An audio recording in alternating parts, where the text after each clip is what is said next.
سەیدای جەگەرخوین کیمە ئەس کوردێ کوردستان تەف شۆڕەش و ڤۆڵقان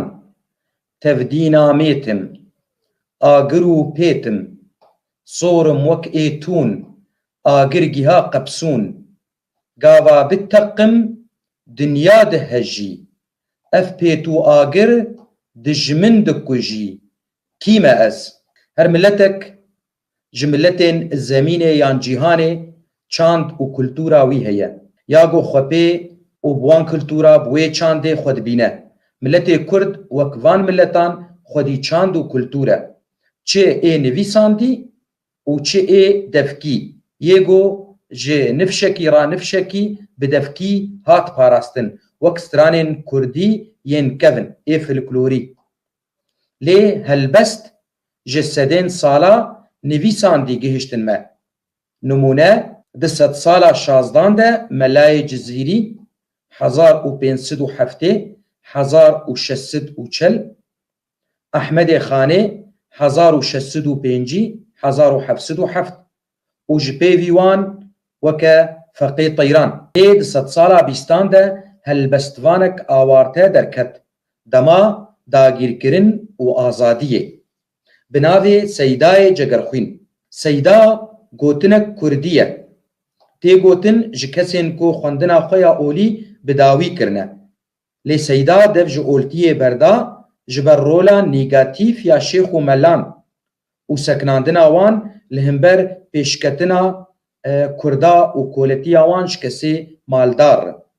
Cegerxwîn ban kir bi netewê û azadiyê û ev nav li xwe kir ji ber got kezeba wî li ser milletê wî dişewitî Cegerxwîn kî ye navî wî Şêx Mûs Hesen e Şêx Mûs Hesen dayîka wî Eyşanê ye xweh û birayek wî hebû demek Şêx Mûs Hesen e dayîka wî Eyşanê ye xweh û birayek wî hebûn jê mestir bûn li gundê Hesarê yê bi ser bajarê Mêrdînê ve girêdayî ew ji dayîka xwe zayîn bû di sala 1930 de şerê cîhanê yê yekem de sal 1914 malbata wî ji cihê xwe reviya ji ber ku birayê wî Xelîl dewleta Tirkî lê digeriya daketin Amûdê lê Rojavayê Kurdistanê di wan salana de şerê cîhanê ê yekemîn de xela çêbû ev xela piştî wê xelayê bavî wî çû ser dilovaniya Xwedê di xela de piştî xelayê bavî çû ser dilovaniya Xwedê malbat neçar bû ku vegere Mêrdînê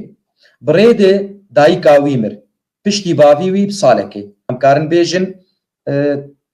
14 salî bû ji xwe sêwîma ji bav û dê xweha wî li Amûdê bi mêr bû zilamê wê jî di sala xelê de çû ser belê demek zilamê wê jî zilamê xwe wî di xelê de ew jî di sala xelê de çû ser dilovaniya Xwedê birayê wanî mezin Xelîl wê jî xwe xwe jî anî û hemû man di malekê de helbestvanê me gelek işkence dît carna cotkarî dikir û carna şivanî dikir lê gava malbat vegeriya gundê xwe Hesarê ew çû dibistanê olî dînî yanî û rewşa wî baş bû û gelekî li her çarperçên Kurdistanê digeriya ana me bên ser xwendin û hevjîniya wî hevjînî zewac xwendin û hevjîniya Seydayê Cegerxwîn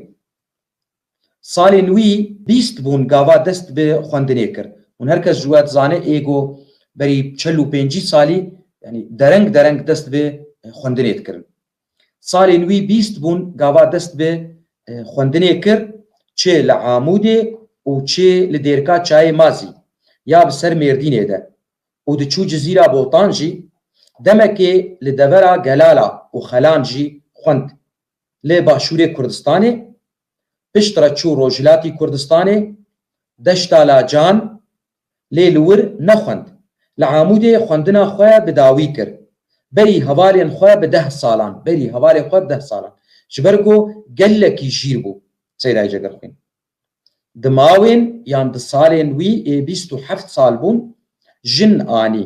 qelenê wî jî 8 kîs زیو بوون کیسب لەش بن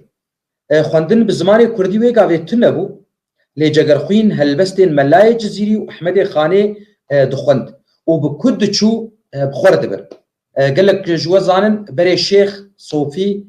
heban cewan hebû heban wek tûrikekî bû tûrikek çûçik him nanê xwe dixistêne û him pirdûkê xwe jî dixistêne Cegerxwîn bi ku diçû helbestên Melayê Cizîrî û Ehmedê Xanê pê re bû Şêx û mele wê gavê Şêx û mele li ser netewa Kurdî nediaxivîn lê digotin çi digotin em hemû bisilmanin û kî me kargerîn bike kî me îdare bike wek heve tişpê nayê lê Cegerxwîn millet şiyar dikir Cegerxwîn li devera Amûdê li gundê Çêlek dima lê gava newekhevî xîlaf newekhevî ket nav gundiyan li ser mixtariyê û 10 kes ji hev kuştin mixabin ji hev kuştin Cegerxwîn bar kir û çû Qamişlo di sala 1930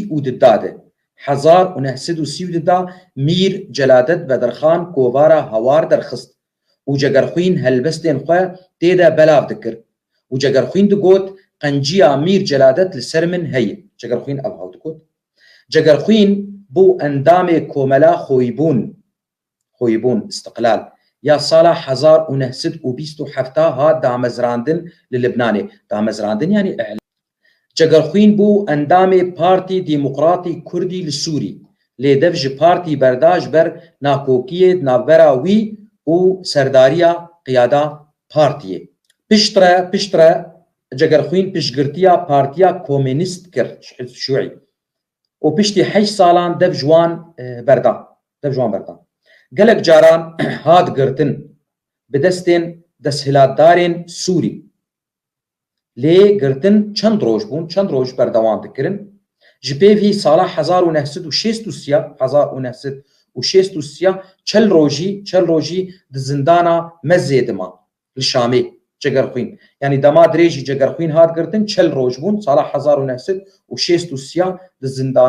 zindana Mezzê de ya Mezzê dima zarokên wî zarokên Cegerxwîn çend zarok zarokê wî dikurin dilawukin 5 keçik bûn lawik Kisra û Azad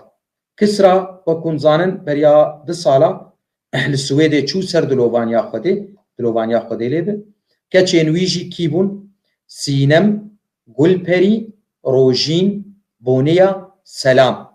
û cudayî ferq nedixist navbera kur û keçan ev li gorî Rojîn keçikayê Rojîn ji mir bû got tu cudayî û ferq nedixist nav me û lawkade çûna Cegerxwîn Swêd û koça wî ya dawî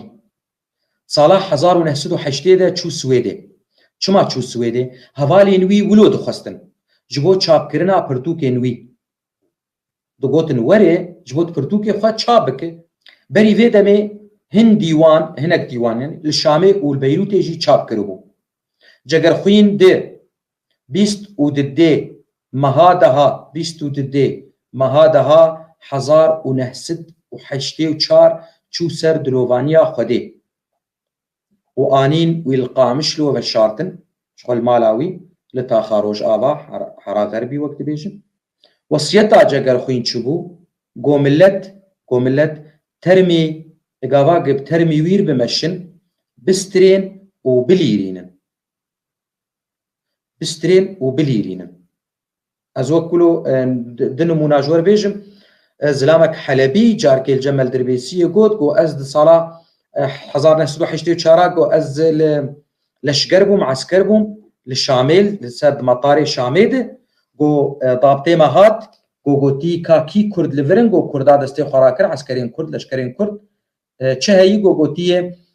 qaidek Kurdî yanî serdarek Kurdî zaîmek Kurdî miriye hûn ê bên ji bo hûn indîbatê çêkin got xortê Kurd birin indîbat çêkirin ji ber got hijmar gelkî mezin bû matar dijî ji bo Seydayê Cegerxwîn ev çû wî anîn hesekê anîn Qamişlo ev jî ez karim bêjim ez şehada rehmetî bavê xwe bêjim got em çûn hesekê pêşiyawî ji bo bînin termî bînin Qamişlo herkes ji we zanît horta hesekê û Qamişlo yanî 8 kilometr tişkî wilo heye ne tiştek yanî 1 saet jî tune got em 4 saet û nîva got em rê diman got hingî seyare li dû seyare عجيبه هنگی گو عجيبه گو تشتي بريده ام برچی بون گو سيرك كلا كامر چو گو مگوما نام بورتن گو ربطاك نان جمر آويتن حسابي خو كربون گو ربطاك نان جمر آويتن بريده گو ام بيكا بامبو گو چند خورجي گو مربون ان جگر خوين براستي قائد نتني راتجي تشكو سلاحي خو اوانا قائد سردارن رئيس سلاف جوان لي مجيوي وتشتي دداجي او جي تشكي قلكي جرينج وبهابو بر وجگر خوين حتى ايروجي خلق قالات شيروكي تكنش بيوي هلبستيوي شبيوي هلبستيوي قالات شيروكيوي كسانت كرن ايغو بوي وخلكيرشي انا زل سر برهمينوي برهم نتاجاتيوي برهمينوي لصالح 1968 1968 او وهن هوالين خو كوفارا گلستان درخستن يا جهد دا هلبست وورگراندن وتورا كردي از بيم سر هلبستين وي يه چاپكري يه مطبوع يعني يك بيت وبروسك شامي چاپكر 1945 كواز بيم شام بيروت ستوكهولم يعني لور هات چاپكرن باشه ياد دا شورشا آزادية شام 1954 سسي كيما از بيروت 1973 چار روناك ستوكهولم 1908 5 زند أفيستا ستوكهولم 1981 6 شفق ستوكهولم 1982 يان حفتا هيفي ستوكهولم 1983 مگو شفق 82 وهيفي 83 يا حشتا آشتي أوجي ستوكهولم 1985 يانها خوش خوان او لدهوكي هات چاپكرن سالا 2016 انا ازبيم سر پرتوكين دن يه چاپكري اوجي چاپكرينه يك چيم و گل پري چيروكه ياد دا سالار و ميديا او چيروكك هلبستيه يا سيا رشوداري اوجي چيروكه يا چارا شرفنامه يا پنجا فلکلور يا ششا پندين كردي يان حفتا جيانا من يا حشتا ديروكا كردستان او سي پرچبون يك دو سي يانها صرف ونحو او ددوبون دپردوكبون يا دها فرهنگا كردي اوجي ددوبون آنهاز بيم سر برهمين نچاپكري آنهاز بيم سر برهمين نچاپكري تا يعني جبري دو سالا سي سالا او سي و يك برهم بكيشانا دستيوي يعني بخطا دستيوي بكيشانا دستيوي لجم كوريوي كسرايا يغو بري وكمغود بري دمكي تشو سردلوان ياخدي جگر خوين دبيجي چه ده هلبستا خده خب بيار داوي بو دبيجي